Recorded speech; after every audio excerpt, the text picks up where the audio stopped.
logam defal ko sa bopp yàlla yaa ay logam defal ko sa bopp yàlla yaa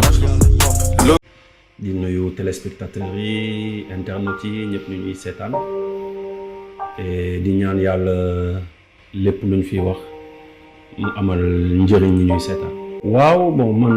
sama tur dëggantaan mooy Simon moom moo nekk sama extrait de naissance nekk samay këyit yëpp Simon Kouka mooy sama tour de naissance maa ngi juddoo fii Ndakaaru Dakar laa juddoo samay parents sama papa mu ngi jóge Ziguinchor sama yaay jóge Waalo ñu daje fii donc mooy le fruit de Simon bii nii ngay gis juddoo fii yaroo fii def cursus scolaire am yëpp fii nii ba bac donc commencé tamit yëngu ci rap parce que rap moo tax sax ñu xam ma rap moo tax ñenn ñi xaw a xàmmee xar kanam bi rap boobu tamit yóbbu ñu fu ne ci àdduna tey ñu nekk ci ay pàcc yu bëri di exercer moo xam ci wàllum business économiquement parlant moo xam ci wàllum caada muy ci musique bi wala ci consommer local bi nga tudd léegi nekk tamit ci wàllum engagement politique à travers mouvement Y'en a marre bi nga tudd sànq nekk ci yeneen engagement tamit mooy sur wàllum éducation fexe ba suñuy rakk yi tamit di poursuivre seen jàng am ay bourse di dem di tukki dem bitim réew dem fu ne wuti xam-xam nekk tamit entrepreneur culturel voilà nekk ci wàllum tamit événementiel di coacher lu bëri ci wàllum événementiel di organiser tamit lu bëri même su fekkee ne léegi sax dañu gën a làqatu ci ginnaaw donc waaw di benn ndaw bu juddoo Ndakaaru yaroo Dakar Sénégal def 14 régions yëpp wër ko grâce à Y'en a marre boobu noonu grâce à tamit ay tournées culturelles yu ñu doon def jot nañu ànd fu bëri sax man ak yow. et waaw nekk ndaw buy ñafe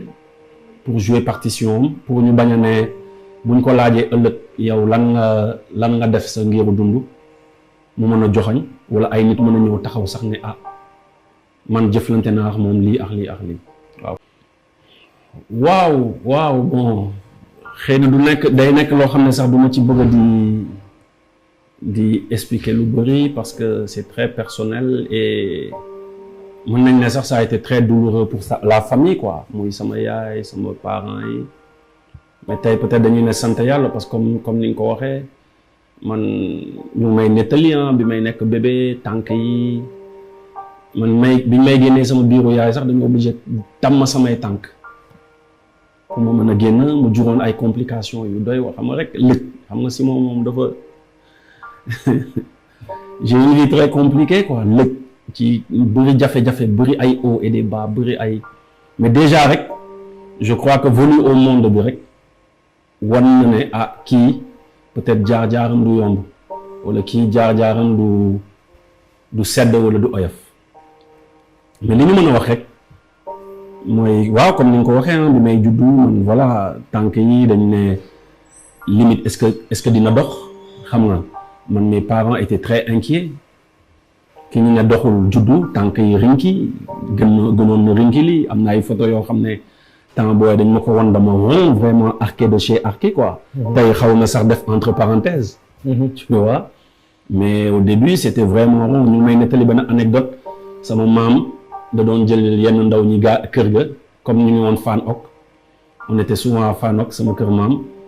mais yóbbu lañ ko géej ngeen gas pax ngeen dugal tànk yi comme ça mu taxaw parce que tellement les gens s'inquiétaient de sama forme bi ma ñëwee mais kooku noonu tey moo màgg nii xam nga tànk yi ñu war wax dox na ci ay continents yu bëri dox na ci ay réew yu bëri dox na dem fu bëri ba tey ñu ngi sant yàlla yaa ngi wax feebar c'est vrai maa ngi depuis on va dire peut-être l'âge de 14 ans maa ngi wax benn feebar mooy hypertension hypertendu ñu teel nga nekk xale adolescent ñu repérer loolu ci yow mais teewul basket naa ASFO football naa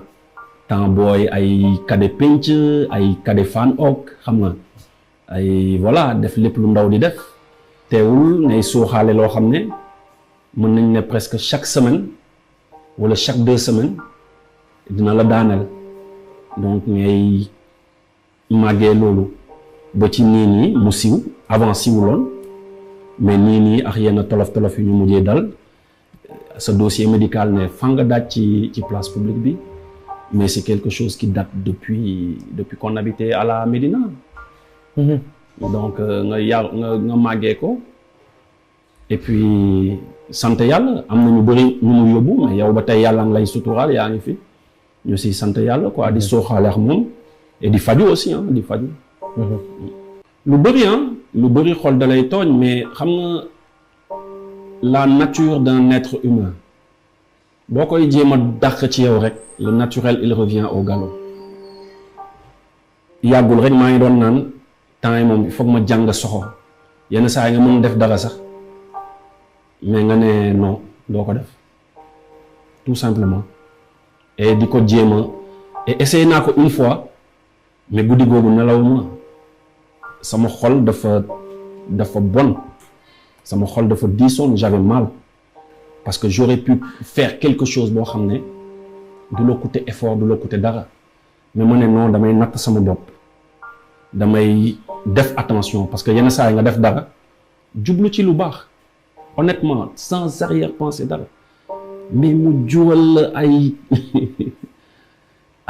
histoire ay coow ay yéeg wàcc alors que la base tu faisais quelque chose avec le cœur yàlla xam na ko mais comme ni ñu wax rek yàlla moo xam loo tax bu ma commencé def benn concept damay jàng soxor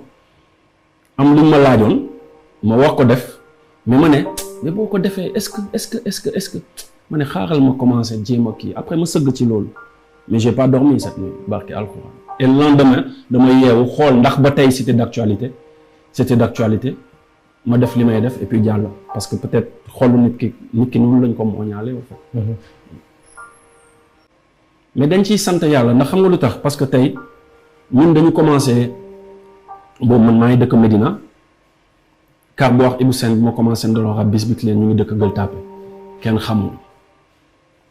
maa ngi fàttale ko suñuy waa classe début rab bi bu ñuy gis ay ñoom daara ji PBS gars yi ñun ñuy jaaraat seen texte di jéem a bindantu dañ doon rab gars yi di ñu ree doo leen mës a mel ni ñi bàyyi leen seen yëfu caaxaan yi xaqataay ree tappante je ne l'oublierai jamais ça mais nga dem tey ba wax dëgg fa yàlla ci en termes de jaar-jaar en termes de réussir sa carrière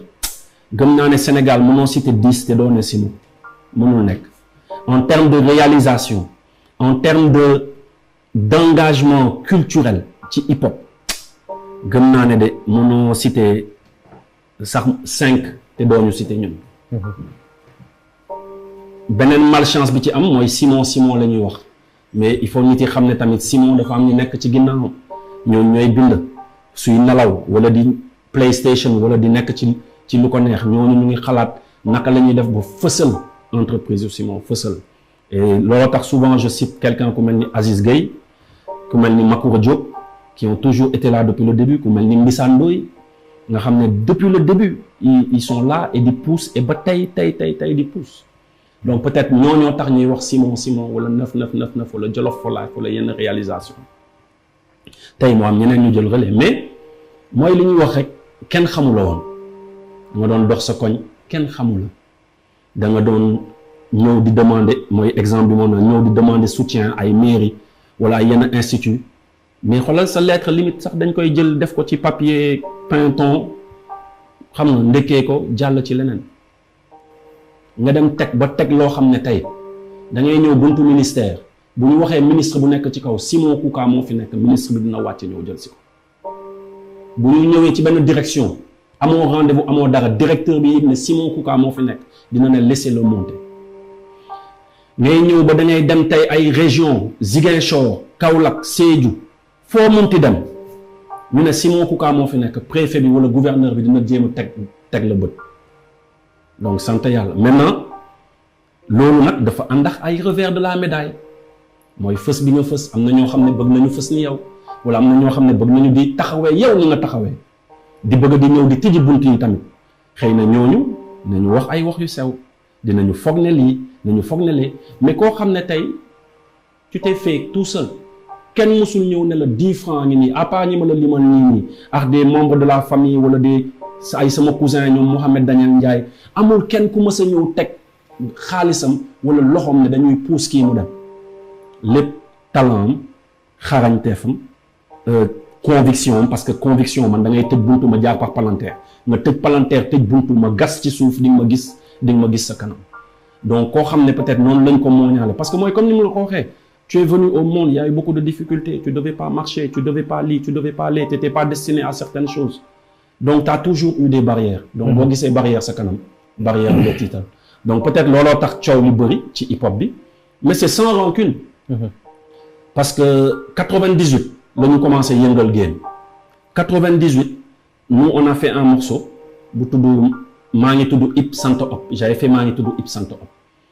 ndeysaan tàmm naa di raconter première fois bu ko Jules Junior tegee dem si yàlla si ñu koy ñaanal tey mu ngi ci dëgg ñu ngi ci safaan Jules Junior da ko teg boobu maa ngi wax Walkman maa ngi ci biir car rapide aujourd'hui on va vous annoncer voilà on va vous présenter un nouveau jeune qui a fait vraiment un morceau man daf ma jëlee kaw xam nga c'est sorti de nulle part mais je vous laisse découvrir c'est extraordinaire Simon Bisbik leen maa ngi ci car rapide dama yuuxu waay 98 car bi mu ngi doon indi Gueule Tapée Sam laa cëppeelu di daw dugg koñ ba jamono jooju ñëppay déglu Black Label ñëppay déglu Jules Junior dañuy dugg koñ ba koñ bi commencé jubilé waay mel ni da nga jël coupe d'Afrique wala coupe du monde am telling you donc 98 tey 2022 on est à quoi 24 ans quand même su ma jumul wala bien entendu 24 ans ba tey keroog am na kenn ku ma indi studio déglu loo ko benn sound bu bees saa am euphorie bii moo war a nekk clip bii moo war a génn bii moo war a lii keroog maa ngi ànd ak atugu ci oto bi ma teg benn sound na ma lii na génn suba on fait le clip tey si guddi scénario bi lii là donc 98 24 ans après tu fais des choses récemment bi ma génnee Crazy Yes mu am engouement bi mu am récemment ma génnee solo fi mu am engouement bi mu am defal lu la neex yaa tey période élection yee passé mu am engouement donc 22 ans après 24 ans après 20 ans après tu suscites toujours l'intérêt des gens sant yàlla diggante bi combien on a perdu en cours de route donc loolu tax wax yooyu da nga koy dékku sante ko yàlla te am na benn pas boo xam ne peut-être jox na ma benn jour su du benn pas sax suñu benn grand si tu me permets ma raconter la anecdote bi. bien entendu. dañu ñëw toog mu fekk ñu ci jotaay gars yi di kaas mooy li nga wax rek waaye Simon yow sa xol nana nii da ngay tëjël buntu ñëpp waroo tëjël buntu ñëpp lii moo lay indil xolal parce que amoon na kenn ku nekk ci internet bi di def live di wax lu ko neex lii moo lay jural lii yëpp et cetera grand baa ngi toog ci web bi di ñu déglu. xam nga da nga war a teg barrière gisoo ñeneen ñi nu ñu tëjee seen bopp accessible ñu nanaan nii da nga war a xam tu n'es pas n'importe qui mais déglu conseil yi gars yi di warante mu ne mais gars yi lii nii la mën a demee tamit mais nañu sant yàlla rek werante bi après grand bi woo ma ne ma saay na ma saay yaa ngi fàttaliku jamonoy Bisbik leen bi ngeen di nekk fii ci koñ bi kenn xamul ngeen sol seen short yooyu sa tànk yu kii ngeen di dox ci diggu mbedd mi boobu est-ce que daanoon nañ la tuddee nii nuñ lay tuddee jamono yooyu fii ngeen nekkoon maa ngi fàttali ay barigo ngeen doon jël di ci teg ay planches pour teg ay concert yenn saa yi muy pëtëx nit yi ñëw tegaat barigo yi ngeen loué ay chaîne à musique def ay concert fii Bisbik leen ma déglu ko mu ne ma da nga bëgg yàlla delloo la jamono jooju parce que jamono ji macha allah foo dem nit yi xam nañ la yaa ngi tëjji ay bunt yaa ngi lijjanti yaa ngi avancé loo ay nit yaa ngi avancé loo sax sa li ngay def ak ay mouvement yaa ngi produire ay nit mais jamono jooju est-ce que mënoon nga ko non mu ne ma gis nga nag yàlla li siw dafa mel ni jigéen ju ëmb nga jigéen lu muy gën a bëgg mooy am doom et xoolal am doom boobu lu mu koy jural courbature formam day changer xam nga dënn bi day wadd bàyyi xam nga bopp buy métti du mën a nelaw mattu ji tuflit bi et cetera xoolal naqadi deret xoolal courbature yooyu méttit yooyu say pied di gonfler say cheville di gonfler ngay am ay xam nga sa biir bi sa voilà amatoo ta forme de jeunesse nekkatoo parce que tu attends l'une des choses les plus sacrées mu ne gis nga méttit yooyu ay méttitu biir méttitu kii yi ay jafte yi ay cheville yuy enflé yi affaire yooyu loolu mooy wax yi nii ñu lay wax saa ñu la waxee dara santal yàlla parce que bi ngay commencé bëggoon nga ku wax ci yow kenn xamula fii ngeen nekkoon tey santal yàlla courbature yooyu jigéen mooy wax yu sew sewaani ni mais yow continuer di enfanter rek. Pour moi c'était joindre l'acte à la parole parce que suñu carrière artistique comme ni ma la ko waxee depuis 98 je vais te raconter une autre anecdote maa ngi tudd Ip Centre Op moo si woon moom la Jules Junior doon teg ci rajo yi moom la ay ñoom Michael Souma à l'époque doon teg ci rajo yi tu vois Maxu Soul bi tu vois ak ñeneen ñooñu ñoo ko doon teg ci rajo yi maa ngi fàttaliku même après ay DJ Lise seen compilation bi et tout mais amoon nañu beneen morceau bu ñu def bu tudd au secours sàccee waa réew mi ñoo ngi dee au secours sàccee politicien yaa ngi ñuy rey maa ngi fàttaliku première fois bi ñu ko joué benn concert u seen kumpa la woon rue 41 ak ñoom Mr Kane ñoo ko tegoon Fitna Production am doole le cartel Rapadio tout le monde était là ñoom Fata CBV foofu laa leen njëkkee gis pour la première fois ak yenn artistes yu bëri ñun kenn xamuñu on est venu morceau boobu laa tijjee public bi jaxasoo rappeurs yi ci ginnaaw xam nga rek yu engagé ay ñoom noonu ñoom taf noonu tout le monde était là-bas à l'époque au secours sàccee waa réew mi ñoo ngi dee au secours sàccee politicien yaa ngi ñuy rey au secours sàccee gars yi di naaw ci ginnaaw et cetera après concert boobu loolu kenn ñëw njëkk a wax ak man politicien yaa ngi ñuy rey au secours sàccee franchement respect ñu waxtaan ñu saafante jàmm et cetera après mu ne ma sax waxoon nañ ma say wax am na kenn ku la gis xaw ma ngay jouer cosaan ak amoon na cosaan lu doon am la benn concours bu doon am souvent Harmattan ma joué benn son benn storytelling affaire yooyu noonu li mu lay wax nii c'était 98 quoi quand même tu vois donc li lay wax yooyu yëpp ça faisait plaisir ñu ñëw saafante ak gars yi CBV ñoom Gougou xamante ak gars yi Fata et cetera après dox dem après on l'a joué à l'université bi ñu koy joué université man kenn sax maa dem bis bi Clé n'était pas là ñu invité ñu université ma ñëw joué sound boobu dañu wàcc rek policier yi ne ma taxawal ni 98 c'était l'ère Abdou Diouf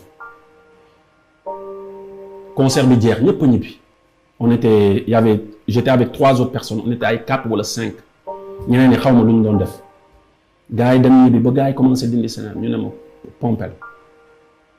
Pape Sidi ñuy pompé ba fajar ñu liif ñu ndax police la wax de police ndax au secours sàccee engagement politique gars yi liif yu doy wax